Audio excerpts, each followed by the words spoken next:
แอสฟัลต์คอนกรีตหมายถึงวัสดุผสมที่ได้จากการผสมร้อนระหว่างมวลรวมกับแอสฟัลต์ซีเมนต์ที่โรงผสมโดยการควบคุมอัตราส่วนและอุณหภูมิตามที่กำหนดเพื่อใช้ในงานก่อสร้างงานบูรณะและงานบำรุงทางโดยการปูหรือเกลี่ยแต่งและบดทับบนชั้นทางใดๆที่ได้เตรียมไว้และผ่านการทดสอบแล้วให้ได้แนวระดับความลาดขนาดและรูปตัดตามที่แสดงไว้ในแบบคุณสมบัติของแอสฟัลต์ในกรณีที่ไม่ได้ระบุชนิดของแอสฟัลต์ไว้เป็นอย่างอื่นให้ใช้แอสฟัลต์ซีเมนต์ AC 60-70 ตามมาตรฐานผลิตภัณฑ์อุตสาหกรรมแอสฟัลต์ซีเมนต์สำหรับงานทางมาตรฐานเลขที่มอก 851 และต้องผ่านการวิเคราะห์คุณภาพให้ใช้ได้แล้วการใช้แอสฟัลต์อื่นๆหรือแอสฟัลต์ที่ปรับปรุงคุณภาพด้วยสารใดๆนอกเหนือจากนี้ต้องมีคุณภาพเท่าหรือดีกว่าทั้งนี้ต้องผ่านการทดสอบคุณภาพและพิจารณาความเหมาะสมรวมทั้งต้องได้รับอนุญาตให้ใช้ได้จากกรมทางหลวงเป็นกรณีไปคุณสมบัติของมวลรวมประกอบด้วยมวลหยาบและมวลละเอียดกรณีที่มวลละเอียดมีส่วนละเอียดไม่พอหรือต้องปรับปรุงคุณภาพและความแข็งแรงของแอสฟัลต์คอนกรีตอาจเพิ่มวัสดุผสมแทรกด้วยก็ได้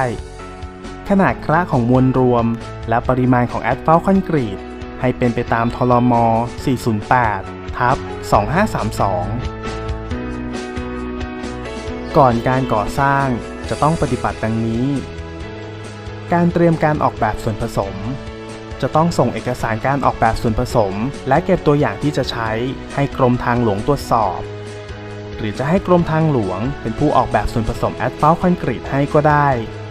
ซึ่งกรมทางหลวงจะทำการออกแบบและพิจารณาสูตรส่วนผสมเฉพาะเพื่อใช้ควบคุมงานนั้นๆซึ่งข้อกำหนดในการออกแบบให้เป็นไปตามตารางที่3ของทรม408/2532เครื่องจักรและเครื่องมือทุกชนิดที่จะนำมาใช้งานจะต้องมีสภาพใช้งานได้ดีโดยจะต้องผ่านการตรวจสอบและหรือตรวจปรับให้ใช้งานได้อย่างมีประสิทธิภาพในระหว่างการก่อสร้างจะต้องบำรุงรักษาเครื่องจักรและเครื่องมือทุกชนิดให้อยู่ในสภาพดีอยู่เสมอต้องมีโรงงานผสมแอสฟัลต์คอนกรีตอยู่ในสายทางที่ก่อสร้างหากจำเป็นอาจตั้งอยู่นอกสายทางภายในระยะทางเฉลี่ย80กิโลเมตรโรงงานผสมแอสฟัลต์คอนกรีตนี้จะต้องมีกำลังการผลิตไม่น้อยกว่า60ตันต่อชั่วโมงโดยอาจจะเป็นแบบชุดหรือแบบผสมต่อเนื่องก็ได้แต่ต้องสามารถผลิตส่วนผสมแอสฟัลต์คอนกรีตเพื่อป้อนเครื่องปูให้สามารถปูได้อย่างต่อเนื่องและมีคุณภาพของส่วนผสมที่สม่ำเสมอตรงตามสูตรส่วนผสมเฉพาะงานโดยมีอุณหภูมิถูกต้องตามข้อกำหนด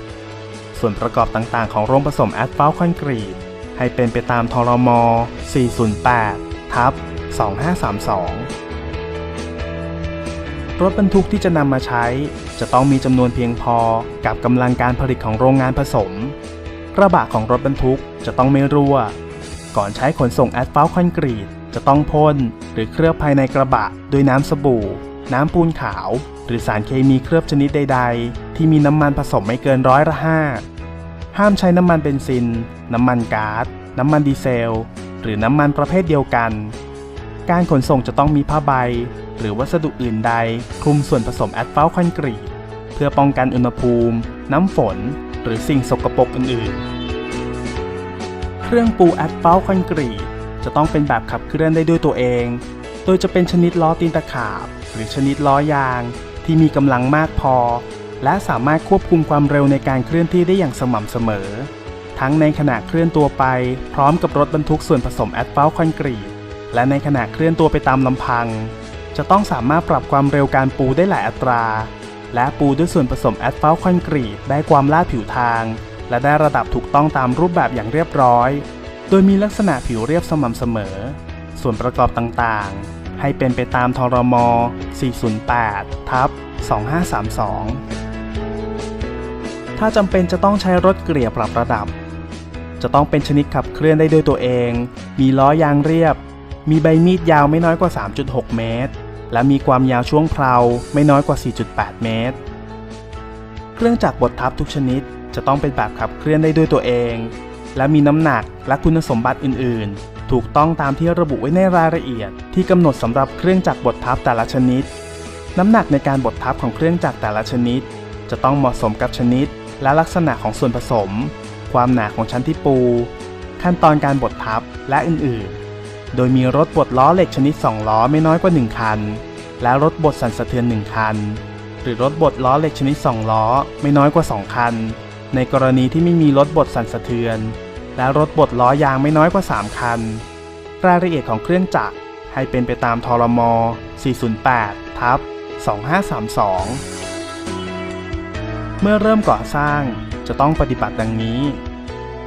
การเตรียมวัสดุมวลรวมและวัสดุผสมซากการกองวัสดุแต่ละขนาดจะต้องกองแยกไว้อย่างชัดเจนโดยการกองแยกให้ห่างกันตามสมควรหรือทำยุ้งกั้นไว้เพื่อป้องกันวัสดุที่ใช้แต่ละชนิดแต่ละขนาดไม่ให้ปะปนกันหรือปะปนกับวัสดุอื่นใดการกองวัสดุต้องป้องกันไม่ให้เกิดการแยกตัว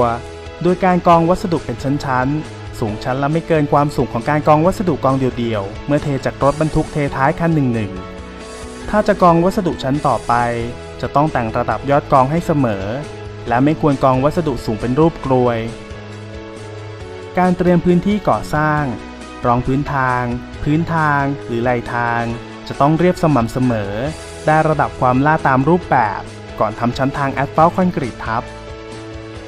กรณีพื้นทางหรือไหล่ทางมีความเสียหายเป็นคลื่นเป็นหลุมเป็นบ่อมีจุดอ่อนตัวหรือไม่ถูกต้องตามรูปแบบให้แก้ไขให้ถูกต้องก่อน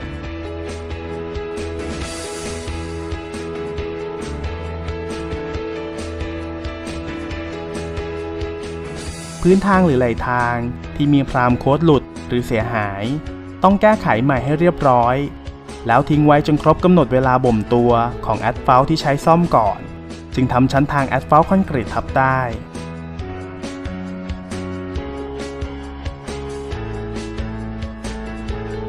พื้นทางหรือไหล่ทางที่ทำพรามโค้ดทิ้งไว้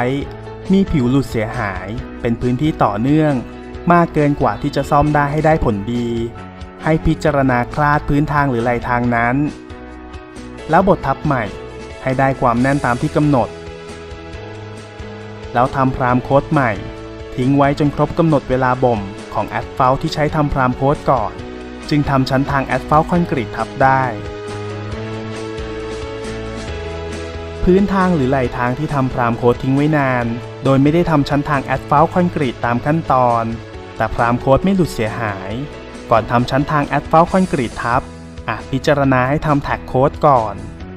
กรณียุบตัวหรือเป็นแอ่งลึกไม่เกิน3เซนติเมตรอาจแยกปูเสริมเพื่อปรับระดับเฉพาะส่วนที่ยุบตัวหรือเป็นแอ่งก่อนหรือจะปูรวมไปกับการปูชั้นพื้นทางแอสฟัลต์คอนกรีตก็ได้แต่ทั้งนี้ความหนารวมที่ปูต้องไม่เกิน8เซนติเมตรหากความหนารวมเกิน8เซนติเมตรจะต้องแยกปูเสริมเพื่อปรับระดับเฉพาะส่วนที่ยุบตัวหรือเป็นแอ่งก่อนรองพื้นทางไหล่ทางหรือผิวทางลาดยางเดิมที่จะทำชั้นทางแอสฟัลต์คอนกรีตทับต้องสะอาดปราศจากฝุ่นวัสดุสกปรกหรือวัสดุไม่พึงประสงค์อื่นๆปะปนโดยการกวาดฝุ่นวัสดุที่หลุดหลวมทรายที่สาดทับพรามโค้ดออกจนหมดด้วยเครื่องกวาดฝุ่นแล้วใช้เครื่องเป่าลมเป่าฝุ่นหรือวัสดุที่หลุดหลวมออกจนหมดผิวทางลาดยางเดิมหรือชั้นทางแอสฟัลต์คอนกรีตใดๆที่จะทำชั้นทางแอสฟัลต์คอนกรีตทับจะต้องทำแท็กโค้ดก่อนการควบคุมการผสมส่วนผสมแอสฟัลต์คอนกรีตที่โรงงานผสมการควบคุมเวลาในการผสมส่วนแอสฟัลต์คอนกรีตโรงงานผสมต้องมีเครื่องตั้งเวลาและควบคุมเวลาแบบอัตโนมัติที่สามารถตั้งเวลาและปรับเวลาในการผสมได้ตามต้องการสำหรับโรงงานผสมแบบชุดระยะเวลาในการผสมแห้งและผสมเปียกใช้ประมาณ15วินาทีและ30วินาทีตามลำดับสำหรับโรงงานผสมแบบต่อเนื่องระยะเวลาในการผสมให้คำนวณจากสูตรตามข้อกำหนดในการผสมส่วนผสมแอสฟัลต์คอนกรีตโดยโรงงานส่วนผสมทั้ง2แบบต้องได้ส่วนผสมที่สม่ำเสมอในกรณีที่ผสมกันตามเวลาที่กำหนดไว้แล้วแต่ส่วนผสมยังเข้ากันได้ไม่สม่ำเสมอก็ให้เพิ่มเวลาขึ้นอีกแต่เวลาที่ใช้ในการผสมทั้งหมดต้องไม่เกิน60วินาที การควบคุมอุณหภูมิของวัสดุก่อนการผสมและอุณหภูมิของส่วนผสมแอสฟัลต์คอนกรีตมวลรวมก่อนการผสมต้องให้ความร้อนจนได้อุณหภูมิ163 -8 องศาเซลเซียสหรือ325 -15 องศาฟาเรนไฮต์และมีความชื้นไม่เกิน1%โดยมวลของมวลรวมและเมื่อขณะผสมกับแอสฟัลต์ซีเมนต์ที่โรงงานผสมจะต้องมีอุณหภูมิตรงตามที่ระบุในสูตรส่วนผสมเฉพาะงานแอสฟัลต์ซีเมนต์ขณะเก็บในถังเก็บแอสฟัลต์ต้องมีอุณหภูมิไม่สูงกว่า100 องศาเซลเซียสหรือ212 องศาฟาเรนไฮต์เมื่อผสมกับมวลรวมที่โรงงานผสมจะต้องให้ความร้อนจนได้อุณหภูมิ159 -8 องศาเซลเซียสหรือ318 -15 องศาฟาเรนไฮต์หรือมีอุณหภูมิตรงตามที่ระบุไว้ในสูตรส่วนผสมเฉพาะงานส่วนผสมแอสฟัลต์คอนกรีตเมื่อผสมเสร็จก่อนนำออกจากโรงงานผสมจะต้องมีอุณหภูมิระหว่าง121 ถึง 168 องศาเซลเซียสหรือ250 ถึง 335 องศาฟาเรนไฮต์หรือตามที่ระบุไว้ในสูตรส่วนผสมเฉพาะงานถ้ามีอุณหภูมิแตกต่างไปมากกว่าที่กำหนดนี้ห้ามนำส่วนผสมของแอสฟัลต์คอนกรีตดังกล่าวไปใช้งานการปูส่วนผสมแอสฟัลต์คอนกรีตจะต้องดำเนินการไปโดยต่อเนื่องมากที่สุดโดยความเร็วการปูที่สม่ำเสมอปริมาณส่วนผสมที่ออกจากเตารีดเครื่องปูจะต้องมีปริมาณสม่ำเสมอตลอดความกว้างของพื้นที่ที่ปูในการปูส่วนผสมขณะยังไม่ได้บดทับจะต้องมีลักษณะผิวหน้าที่มีความเรียบแน่นสม่ำเสมอทั้งทางด้านตามขวางและตามยาวโดยไม่มีรอยฉีกรอยเคลื่อนตัวเป็นแอ่งการแยกตัวของส่วนผสมหรือลักษณะความเสียหายอื่นๆส่วนผสมของแอสฟัลต์คอนกรีตที่มีลักษณะจับตัวเป็นก้อนแข็งห้ามนำมาใช้สภาพผิวชั้นทางก่อนการปูส่วนผสมแอสฟัลต์คอนกรีตจะต้องแห้งห้ามปูส่วนผสมแอสฟัลต์คอนกรีตขณะฝนตกหรือเมื่อผิวชั้นทางที่จะปูเปียกชื้นอุณหภูมิของส่วนผสมแอสฟัลต์คอนกรีตขณะปูไม่ควรคลาดเคลื่อนไปจากอุณหภูมิเมื่อออกจากโรงงานผสมเกินกว่า14 องศาเซลเซียสหรือ25 องศาฟาเรนไฮต์แต่ทั้งนี้จะต้องไม่ต่ำกว่า120 องศาเซลเซียสการตรวจวัดอุณหภูมิของส่วนผสมที่ปูบนถนนแล้วจะต้องดำเนินการเป็นระยะตลอดเวลาของการปูหากปรากฏว่าอุณหภูมิของส่วนผสมไม่ถูกต้องให้หาสาเหตุและแก้ไขโดยทันทีการตรวจวัดความหนาของชั้นทางแอสฟัลต์คอนกรีตให้ตรวจวัดความหนาของชั้นทางแอสฟัลต์คอนกรีตที่ปูแล้วแต่ยังไม่ได้บดทับเป็นระยะช่วงละไม่เกิน8 เมตรตลอดความกว้างของชั้นทางหากความหนาไม่ได้ตามที่กำหนดให้นำส่วนผสมที่มีคุณภาพถูกต้องมาเสริมเกลี่ยให้ได้ระดับตามที่กำหนดการบดทับชั้นทางแอสฟัลต์คอนกรีตนั้นจะต้องใช้เครื่องจักรบดทับที่ถูกต้องตามที่กำหนดและมีจำนวนเพียงพอที่จะอำนวยในการก่อสร้างชั้นทางแอสฟัลต์คอนกรีตดำเนินไปได้โดยปกติไม่ติดขัดหรือหยุดชะงักเครื่องจักรบดทับต่างๆก่อนนำไปใช้งานจะต้องผ่านการตรวจสอบตรวจปรับให้เหมาะสมกับรายการและวิธีการตามที่กำหนดการบดทับจะต้องกระทำทันทีหลังจากการปูส่วนผสมของแอสฟัลต์คอนกรีตและเริ่มบดทับขณะที่ส่วนผสมแอสฟัลต์คอนกรีตยังร้อนอยู่โดยมีอุณหภูมิระหว่าง120 ถึง 150 องศาเซลเซียสหรือ248 ถึง 302 องศาฟาเรนไฮต์เมื่อบดทับแล้วจะต้องได้ชั้นทางแอสฟัลต์คอนกรีตที่มีความหนาความเรียบสม่ำเสมอได้ระดับและมีความลาดตามแบบไม่มีรอยแตกรอยเคลื่อนตัวเป็นแอ่งรอยคลื่นรอยล้อรถบดหรือความเสียหายของชั้นผิวทางแอสฟัลต์คอนกรีตอื่นๆหลังจากการบดทับโดยทั่วๆไปในเบื้องต้นให้บดทับรอยต่อต่างๆก่อนโดยทันทีต่อจากนั้นก็ให้บดทับขั้นต่อไปโดยให้รถบดทับตามหลังเครื่องปูให้ใกล้ชิดเครื่องปูมากที่สุดเท่าที่จะทำได้และในการบดทับชั้นทางแอสฟัลต์คอนกรีตที่กำลังบดทับต้องไม่มีรอยแตกไม่มีส่วนผสมแอสฟัลต์คอนกรีตติดล้อรถบดต่อไปเป็นการบดทับขั้นกลางโดยให้บดทับตามติดการบดทับในขั้นต้นให้ใกล้ชิดที่สุดเท่าที่จะสามารถทำได้การทำแปลงทดลองเพื่อกำหนดรูปแบบของการบดทับก่อนเริ่มการก่อสร้างชั้นทางแอสฟัลต์คอนกรีตเพื่อให้ใช้เครื่องจักรบดทับที่มีอยู่ได้ถูกต้องเหมาะสมต่องานและเกิดประโยชน์สูงสุดควรทำแปลงทดลองในสนามยาวประมาณ100 ถึง 150 เมตรเพื่อกำหนดรูปแบบของการบดทับ ที่เหมาะสมกับชนิดจำนวนสภาพเครื่องจักรที่นำมาใช้งานโดยเมื่อบดทับเสร็จแล้วจะต้องได้ทางแอสฟัลต์คอนกรีตที่มีความเรียบความแน่นสม่ำเสมอได้ระดับความลาดตามแบบและมีคุณสมบัติอื่นๆที่ถูกต้องตามที่กำหนดการทำแปลงทดลองบดทับนี้ให้ดำเนินการแก้ไขปรับการใช้งานหรือเพิ่มจำนวนเครื่องจักรบดทับได้แล้วแต่กรณีจนกว่าจะสามารถบดทับได้ถูกต้องตามที่กำหนดลำดับขั้นตอนการบดทับทั้งชั้นแอสฟัลต์คอนกรีตเมื่อปูชั้นแอสฟัลต์คอนกรีตช่องจราจรแรก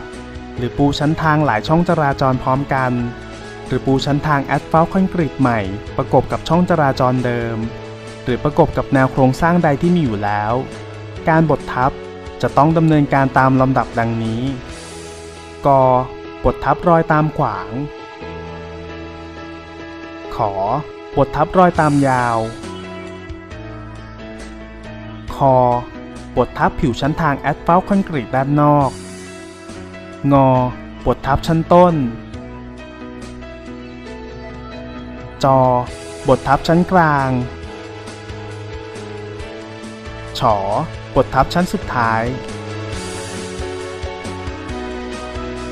เมื่อจะทำการหยุดก่อสร้างให้ใช้ไม้ที่มีความหนาเท่ากับชั้นผิวทางวางขวางไว้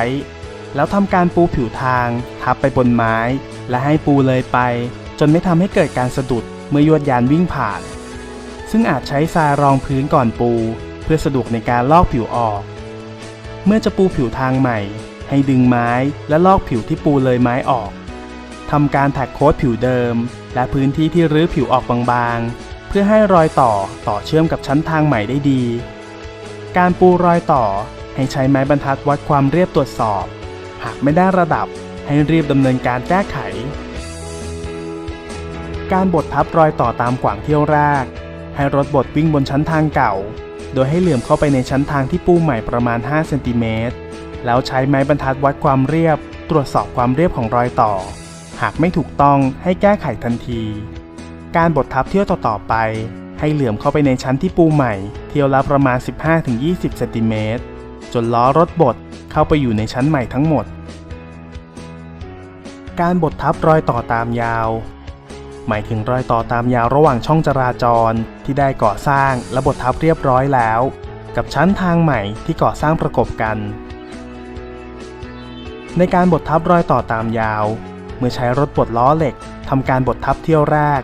ให้ล้อบดส่วนใหญ่อยู่บนชั้นผิวทางที่ก่อสร้างเสร็จแล้วโดยให้ล้อรถบดเหลื่อมเข้าไปบนชั้นทางที่ก่อสร้างใหม่ 10-15 เซนติเมตรให้ดำเนินการบดทับซ้ำรอยต่อตามแนวบดดังกล่าวจนกระทั่งได้ความยาวที่เรียบร้อยและได้ความแน่นตามที่กำหนดจึงทำการบดทับเหลื่อมเข้าไปในชั้นทางใหม่จนเต็มคันการบดทับขั้นต้นภายหลังจากที่ได้บดทับรอยต่อต่างๆเสร็จเรียบร้อยแล้วให้ดำเนินการบดทับขั้นต้นเมื่อส่วนผสมแอสฟัลต์คอนกรีตมีอุณหภูมิไม่ต่ำกว่า120องศาเซลเซียสหรือ248องศาฟาเรนไฮต์การบดทับให้ใช้ได้ทั้งรถบดล้อเหล็กแบบไม่สั่นสะเทือนหรือรถบดสั่นสะเทือน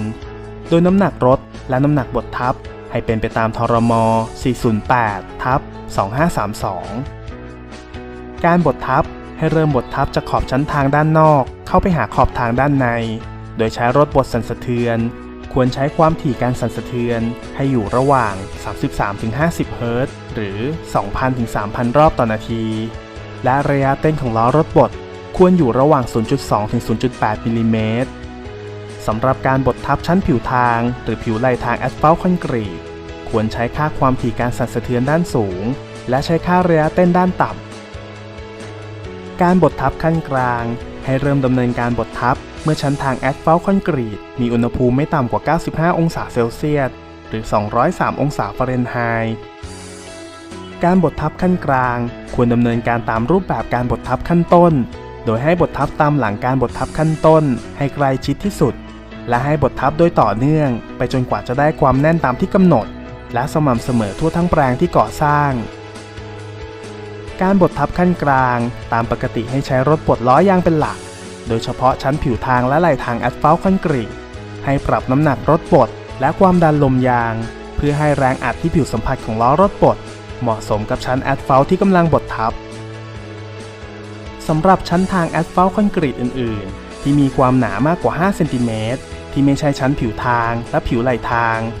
อาจพิจารณาให้ใช้รถบดล้อเหล็กรถบดสั่นสะเทือนบดทับร่วมกับรถบดล้อยางด้วยได้ตามเหมาะสมโดยมีน้ำหนักรถบดน้ำหนักบดทับน้ำหนักต่อความกว้างของล้อรถบดความถี่การสั่นสะเทือนระยะเต้นของล้อรถบดและปัจจัยที่เกี่ยวข้องอื่นๆเหมาะสมกับชั้นทางที่กำลังบดทับการบดขั้นสุดท้ายมีจุดประสงค์เพื่อลบรอยล้อรถบดที่ผิวหน้าและทำให้ผิวหน้าเรียบสม่ำเสมอเท่านั้นทั้งนี้ให้เริ่มดำเนินการเมื่อชั้นทางแอสฟัลต์คอนกรีตมีอุณหภูมิไม่ต่ำกว่า66องศาเซลเซียสหรือ150องศาฟาเรนไฮต์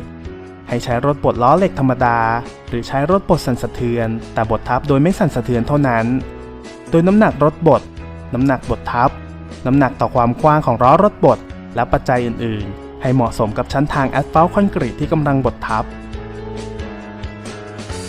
เมื่อก่อสร้างแล้วเสร็จจะต้องปฏิบัติดังนี้การตรวจสอบลักษณะผิวชั้นทางแอสฟัลต์คอนกรีตที่ก่อสร้างเสร็จเรียบร้อยแล้วจะต้องมีความลาดตามแบบมีลักษณะผิวและลักษณะการบดทับที่สม่ำเสมอไม่ปรากฏความเสียหายเช่นผิวหน้าหลุดรอยฉีกผิวหน้ารวมหรือแยกตัวเป็นคลื่นหรือความเสียหายอื่นๆหากตรวจสอบแล้วปรากฏความเสียหายดังกล่าวจะต้องดำเนินการแก้ไขให้ถูกต้องเรียบร้อยการตรวจสอบความเรียบที่ผิวเมื่อใช้ไม้บรรทัดวัดความเรียบยาว3เมตรวางทับบนผิวของชั้นทางในแนวตั้งและในแนวขนานเส้นแบ่งกึ่งกลางถนนระดับผิวของชั้นทางภายใต้ไม้บรรทัดวัดความเรียบจะแตกต่างจากระดับของไม้บรรทัดวัดความเรียบได้ไม่เกิน6มิลลิเมตรและ3มิลลิเมตรตามลำดับการตรวจสอบความแน่นของชั้นทางแอสฟัลต์คอนกรีตที่ก่อสร้างเสร็จแล้วได้จากการเปรียบเทียบค่าความแน่นของตัวอย่างชั้นทางกับค่าความแน่นของตัวอย่างที่บดอัดในห้องทดลองตามทรท604วิธีการทดลองแอสฟัลต์คอนกรีตโดยวิธีมาแชลโดยคำนวณเป็นค่าความแน่นร้อยละของค่าความแน่นตัวอย่างที่บดอัดในห้องทดลองการเตรียมก้อนตัวอย่างแอสฟัลต์คอนกรีตในสนามให้เจาะก้อนตัวอย่างของชั้นทางแอสฟัลต์คอนกรีตในสนามที่ก่อสร้างเสร็จเรียบร้อยแล้วด้วยเครื่องเจาะตัวอย่างโดยให้เจาะเก็บตัวอย่างจำนวน1ก้อนตัวอย่างทุกๆระยะประมาณ250เมตรหรือทุกๆส่วนผสมแอสฟัลต์ที่นำมาใช้งานประมาณ100ตันแล้วนำไปทดลองหาค่าความแน่นตามทรท604วิธีการทดลองแอสฟัลต์คอนกรีตโดยวิธีมาแชลสำหรับชั้นผิวทางชั้นรองผิวทางและชั้นปรับระดับแอสฟัลต์คอนกรีตที่มีความหนาไม่น้อยกว่า25มิลลิเมตรค่าความแน่นของชั้นแอสฟัลต์คอนกรีตในสนามจะต้องไม่น้อยกว่า98%ของค่าความแน่นเฉลี่ยของก้อนตัวอย่างจากห้องทดลองที่ใช้เปรียบเทียบประจำวันสำหรับชั้นพื้นทางและผิวไหล่ทางแอสฟัลต์คอนกรีตค่าความแน่นของชั้นทางแอสฟัลต์คอนกรีตในสนาม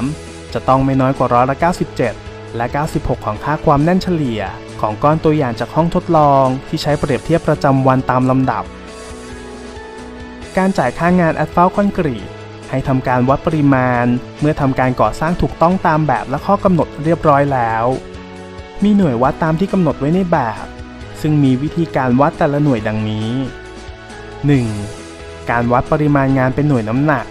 โดยใช้วิธีการชั่งน้ำหนักแอสฟัลต์คอนกรีตที่นำไปปูชั้นทางใดๆโดยการชั่งจากเครื่องชั่งที่ได้มาตรฐานผ่านการรับรองและถูกต้อง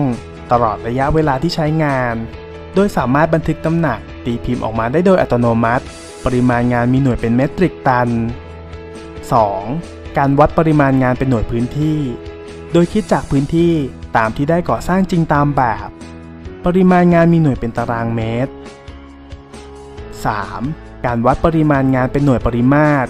โดยการตรวจสอบค่าระดับก่อนการก่อสร้างและหลังการก่อสร้างโดยใช้ระยะตามแนวตั้งฉากกับศูนย์กลางทุกระยะ1เมตรหรือน้อยกว่าและระยะตามแนวศูนย์กลางทางทุกระยะ 12.5 เมตรหรือน้อยกว่าคำนวณหาพื้นที่หน้าตัดด้วยวิธีคูณไกว้และใช้วิธีเฉลี่ยพื้นที่หน้าตัดในการคำนวณหาปริมาณงานมีหน่วยเป็นลูกบาศก์เมตร